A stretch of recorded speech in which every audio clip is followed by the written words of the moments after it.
కడప జిల్లా జమ్మలమడుగు మండలం గూడెం చెరువులో పంచలోహ కవచాలు తయారు చేసే కళాకారులు ఆర్థిక ఇబ్బందులతో సతమతమవుతున్నారు. ఆలయాల్లోని దేవతామూర్తులకు అలంకరించేందుకు 25 ఏళ్లుగా వెండి, పంచలోహాలతో రకరకాల విగ్రహాలు, కిరీటాలు, ఆభరణాలను తీర్చిదిద్దుతున్నామని ఆళ్వారు కుటుంబ సభ్యులు చెబుతున్నారు.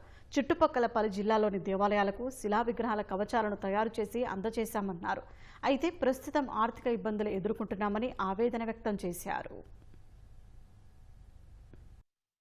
ఆలయాలకు కావాల్సిన వస్తు వాహనాలు అన్నీ కూడా తయారు చేస్తుంటాం. కవచాలు వెండిలో కానీ, ఇత్తడిలో కానీ, అన్నింటిలో రాగిలో కానీ తయారు చేసి బంగారులో కూడా చేస్తాము. పల్లకీలు, వాహనాలు ఇవన్నీ కూడా తయారు చేస్తుంటాం. వెండిలో ఒంటె వాహనము, శేష వాహనము, గరుడ వాహనం, హనుమద్ వాహనం 4 తయారు చేశాం. పంచలోహ విగ్రహం కూడా తయారు చేశాం. ఆంజనేయ స్వామి వారిది వెండి ఆభరణాల కవచాలన్నీ తయారు చేశాం. పీఠం తయారు చేశాము మకరతోరణంతో పాటు. అదే పని చేస్తున్నాం. చేసిన పనికి భక్తిగా సరిపోతాను కానీ ఇంకొకరికి సాయం చేసేంత ఈ పొజిషన్ అయితే లేదు. ప్రభుత్వం ద్వారా మాకు కొంత రాయితీ ఇచ్చేది ఎట్లా ఉంటే మేము కొంచెం బెనిఫిట్ తో ముందుకు పోగలుగుతాము.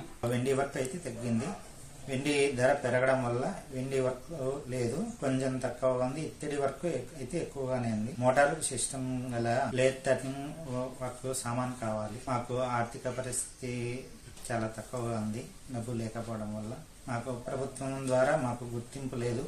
మాకు ప్రభుత్వం మమ్మల్ని గుర్తించి మా శిల్పకళను గుర్తించి శ్రీ నారా చంద్రబాబు నాయుడు గారు మమ్మల్ని మా కళని ప్రోత్సహించి మాకు సబ్సిడీ వరకు సామాన్లు ఇప్పించవలసిందిగా విన్నవించుకుంటున్నాం.